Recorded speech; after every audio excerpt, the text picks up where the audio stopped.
ये कहानी बहुत पहले की है। किसी नगर में एक व्यक्ति रहा करता था जिसका इस संसार से मन भर चुका था, जो इस संसार की मोह माया को त्याग देना चाहता था। उसने एक दिन यह फैसला किया कि वह इस संसार की हर एक मोह माया को त्याग देगा। उसने अपना मन बना लिया था। उस व्यक्ति ने सन्यासियों का जीवन देखा था और उसने अब यह तय कर लिया था कि वह अब एक सन्यासी बनेगा। वह तुरंत अपने घर से निकलकर पास में रह रहे एक बौद्ध भिक्षुक के पास जाता है और उनसे कहता है कि मुझे एक सन्यासी जीवन जीना है। मैं इस संसार की मोह माया को त्याग देना चाहता हूं। इस पर वह बौद्ध भिक्षु उस सन्यासी से कहते हैं कि क्या तुम सच में सन्यासी का जीवन जीना चाहते हो? इस पर वह व्यक्ति उस बौद्ध भिक्षु के सवालों का जवाब देता है और कहता है, जी बिल्कुल। वह व्यक्ति कहता है, मैंने तय कर लिया है कि अब मुझे इस संसार की मोह माया को त्यागना है। उस वृद्ध की बात सुनकर बौद्ध भिक्षु कहते हैं, तो ठीक है, लेकिन तुम्हें मेरी एक बात माननी होगी। इस पर वह व्यक्ति कहता है कि मैं आपकी सारी बात मानने को तैयार हूं। इस पर वह बौद्ध भिक्षु उस व्यक्ति से कहते हैं कि आज के बाद तुम मुझसे कभी नहीं मिलोगे। जब मुझे जरूरत होगी तब तुम्हें खुद ही बुला लूंगा। हमारे आश्रम में 1000 सन्यासी रहते हैं। तुम्हें उन्हीं की तरह रहना है और उन्हीं की तरह खाना है, उन्हीं की तरह वस्त्र पहनना होगा और ठीक वैसा ही जीवन जीना होगा जैसे कि वे सब जी रहे हैं। इस पर वह व्यक्ति कहता है कि ठीक है गुरुवर, मैं तैयार हूं। इतना कहकर वह व्यक्ति उस बौद्ध भिक्षु को प्रणाम करता है और वहां से आश्रम की ओर चला जाता है। आश्रम में जाने के बाद उसे एक कमरा मिलता है। वहां जाकर चुपचाप बैठ जाता है। आश्रम में रहने वाले सभी लोग उसे चावल कूटने का काम दे देते हैं। वह व्यक्ति उन 1000 सन्यासियों के लिए हर रोज चावल कूटने का काम करने लगा। इसी तरह उसका जीवन व्यतीत होने लगा। उसे लगता था कि जब गुरुजी को उसकी जरूरत होगी तब वह उसे बुला लेंगे। इसी इंतजार में वह व्यक्ति वहां रहने लग जाता है। वह सुबह से लेकर शाम तक केवल चावल कूटने का ही काम करता था। उसे यह काम करते करते धीरे धीरे 12 साल बीत गए। अभी तक वह बौद्ध भिक्षुओं ने उस चावल कूटने वाले व्यक्ति को कभी नहीं बुलाया, लेकिन यह काम करते करते अब उस चावल कूटने वाले व्यक्ति के मन में कोई भी विचार नहीं रह गए थे। न ही कोई अड़चन और न ही कोई समस्या उसके मन में पनप रही थी। 12 सालों के बाद वह बौद्ध भिक्षु कब बूढ़े हो चुके थे। उन्हें लग चुका था कि अब उनका अंतिम समय आ चुका है और उन्हें अपना एक उत्तराधिकारी चुनना होगा।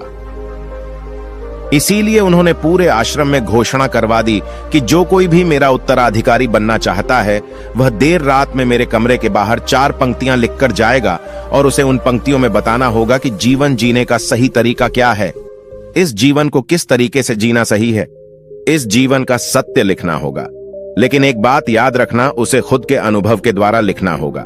किताब में कही हुई बातों को नहीं लिखना होगा या कहीं से नकल मारकर नहीं लिखना है। जो भी यह बताने में सफल हो जाएगा वही मेरा उत्तराधिकारी होगा। आश्रम में जितने भी लोग रह रहे थे वह सब उस बौद्ध भिक्षु को बहुत मानते थे। कोई भी उन्हें धोखा नहीं देना चाहता था। सभी भिक्षुओं के मन में यह चाहत थी कि वह उनका उत्तराधिकारी बने, लेकिन कोई भी यह काम करना नहीं चाहता था। उन 1000 बौद्ध भिक्षुओं में से एक विद्वान भिक्षुक ने बहुत ही हिम्मत जुटाकर अंधेरी रात में दीवार के बाहर लिख दिया कि मन एक दर्पण की तरह है, उसमें धूल जम जाती है। उस धूल को साफ कर दो तो सत्य अनुभव में आ जाता है और सत्य मिल जाता है। ये 4 पंक्तियां उस शिष्य ने बड़ी हिम्मत जुटाकर अपने गुरुवर के कमरे के बाहर लिख दिया। अगली सुबह जब बौद्ध भिक्षु उठे और कमरे के बाहर लिखी 4 पट्टियों को पढ़ा और कहा कि किस मूर्ख ने लिखी है, मेरी दीवार को किसने खराब कर दिया है, उसे पकड़कर अभी मेरे पास लाओ।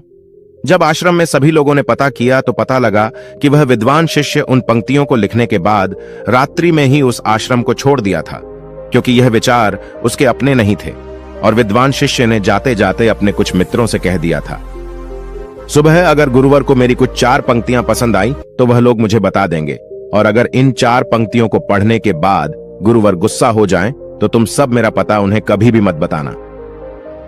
आश्रम के सभी लोग चिंता में पड़ गए कि कितनी अच्छी पंक्तियां तो लिखी हैं उसमें, फिर भी गुरुवर नाराज क्यों हो गए। इतनी अच्छी बात तो लिखी थी उसने कि मां ने दर्पण की तरह है, अगर उसे साफ कर दिया जाए तो उसका प्रतिबिंब अस्पष्ट दिखने लगता है। वे सब कहते हैं, चलो देखते हैं कि गुरुवर को ऐसा उत्तराधिकारी कौन मिलेगा जो उनके सवालों का सही जवाब उस दीवार पर लिख सके। वह कौन होगा जिसके पास इससे भी विचार होंगे। कुछ लोग यह सब बातें उस चावल कूटने वाले व्यक्ति के कमरे के बाहर कर रहे थे। वह चावल कूटने वाला व्यक्ति पूरी बातें सुन लेता है और जोर जोर से हंसने लग जाता है। लोग उससे पूछते हैं, इसमें हंसने वाली बात क्या है? तुम्हें इसमें क्या गलत लगता है? वह चावल कूटने वाला व्यक्ति कहता है, गुरुवर सही तो कह रहे हैं कि किस नासमझ ने यह सब लिखा है। इस पर वैसे लोग गुस्सा हो जाते हैं और उस चावल कूटने वाले से कहते हैं कि तुम्हें क्या पता, तुम तो 12 सालों से सिर्फ चावल कूटने का ही काम कर रहे हो। तुम्हें किस बात का ज्ञान है? ना तो तुम्हें शास्त्रों का ज्ञान है और न ही गुरुदेव ने तुम्हें कभी ज्ञान दिया। अगर तुम्हें इतना ही ज्ञान है तो तुम ही क्यों नहीं अच्छे शब्द बता देते? वह व्यक्ति हंसते हुए कहता है कि ठीक है, मैं जरूर बता दूंगा, लेकिन इतने सालों से मैंने लिखने का अभ्यास नहीं किया हूं तो लिखना मैं भूल गया हूं। मैं बातों को जरूर बता दूंगा, लेकिन किसी को मेरी बातें लिखनी होगी। और यह भी याद रखना कि मुझे उत्तराधिकारी बनने का कोई भी शौक नहीं है। इस पर वैसे लोग कहते हैं, तो ठीक है, क्या लिखना है बताओ। वह चावल कूटने वाला व्यक्ति कहता है, तो लिखो जो मैं बता रहा हूं। कैसा दर्पण कैसी धूल, न कोई दर्पण न कोई धूल, जो इसे जान लेता है वह सत्य को प्राप्त हो जाता है। यह बात उस गुरुदेव के कानों में पड़ जाती है। आधी रात को वह गुरुदेव उस चावल कूटने वाले व्यक्ति के पास आते हैं और उससे कहते हैं कि तुम यहां से चले जाओ, वरना यहां पर रहने वाले आश्रम के सभी 1000 लोग तुम्हें छोड़ेंगे नहीं। यह जोगा ले लो, तुम मेरा उत्तराधिकारी बनना चाहो या न जाओ, इससे कोई फर्क नहीं पड़ता। तुम उत्तराधिकारी बनो या न बनो, लेकिन जो शब्द तुमने कहे थे वही शब्द बिल्कुल सत्य हैं और जीवन के अनुभव को दर्शाते हैं। इसलिए मन ही मन मैं तुम्हें अपना उत्तराधिकारी मान लिया हूं। और अगर यह बातें उन 1000 आश्रम वाले लोगों तक पहुंच जाएंगी तो वह सब तुमसे जलने लगेंगे और तुम्हें चोट पहुंचाएंगे। यह लोग बर्दाश्त नहीं कर पाएंगे। यह चावल कूटने वाले व्यक्ति उत्तराधिकारी कैसे बन सकता है? जिसे कभी ज्ञान नहीं, जिसने कभी शास्त्र पढ़ा ही नहीं, वह उत्तराधिकारी कैसे बन सकता है? वह भला कैसे सत्य को प्राप्त कर सकता है? और यहां पर शास्त्र जानने वाले सभी लोग सर पीटते रह जाएंगे। इसलिए तुम यहां से चले जाओ, कहीं और अपनी दुनिया बनाओ और वहां के लोगों को ज्ञान से भर दो। इस पर महात्मा बुद्ध ने भी अपने एक शिष्य से कहा था, जब तुम्हारे मन की सारे विचार शांत हो जाएं, तुम्हारे भीतर विचार आना बंद हो जाए, उस दिन से तुम्हें सत्य का अनुभव हो जाएगा। तुम सत्य का अनुभव करोगे, खुद को भी और इस ब्रह्मांड को भी समझ पाओगे। और यही बुद्धत्व प्राप्ति का पहला कदम है। मन को शांत करने का पहला तरीका जो बौद्ध ग्रंथों में बताया गया है वह खुद के विचारों पर करना। इन्हें अच्छे से समझना कि आखिर आपके अंदर कौन से विचार उत्पन्न हो रहे हैं, आपके अंदर आखिर क्या चल रहा है। उन्हें अच्छी तरीके से और जागरूकता के साथ समझने की कोशिश करना, न कि अपने विचारों को दबाने की कोशिश करना। अगर आप अपने मन के विचारों को दबाने की कोशिश करते हैं तो यह गलत होगा, जिसकी वजह से मन और तेजी से भटकने लगेगा और बार बार भटकेगा। लेकिन जब भी आपको लगने लगे कि आपका मन बहुत तेजी से भटक रहा है तो तुरंत आप उस पर ध्यान देना शुरू कर दें। उसको जागरूकता के साथ देखें और अपने विचारों पर ध्यान दें। निरंतर प्रयासों के बाद आप पाएंगे कि आपके अंदर विचारों को जागरूक होकर देखने की एक आदत सी लग गई है। लेकिन उसी के साथ आप यह भी देख पाएंगे कि आपके मन में बुरे विचार अत्यधिक उत्पन्न हो रहे हैं।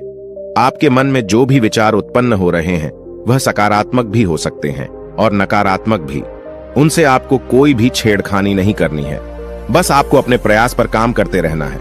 लेकिन यह अभ्यास आप लगातार करते रहे हैं तो एक समय आने के बाद आप अपने विचारों को नियंत्रित करने में सफल हो जाएंगे और उसे रोक भी सकते हैं। तब जाकर आपको असली शांति और सुकून की प्राप्ति हो जाएगी। तब आपको किसी भी प्रकार की चिंता नहीं सताएगी, क्योंकि आप खुद पर विजय प्राप्त कर लिए हैं। आप अपने विचारों को नियंत्रित कर सकते हैं। दोस्तों, इस वीडियो में बने रहने के लिए सच्चे दिल से आपका बहुत बहुत आभार।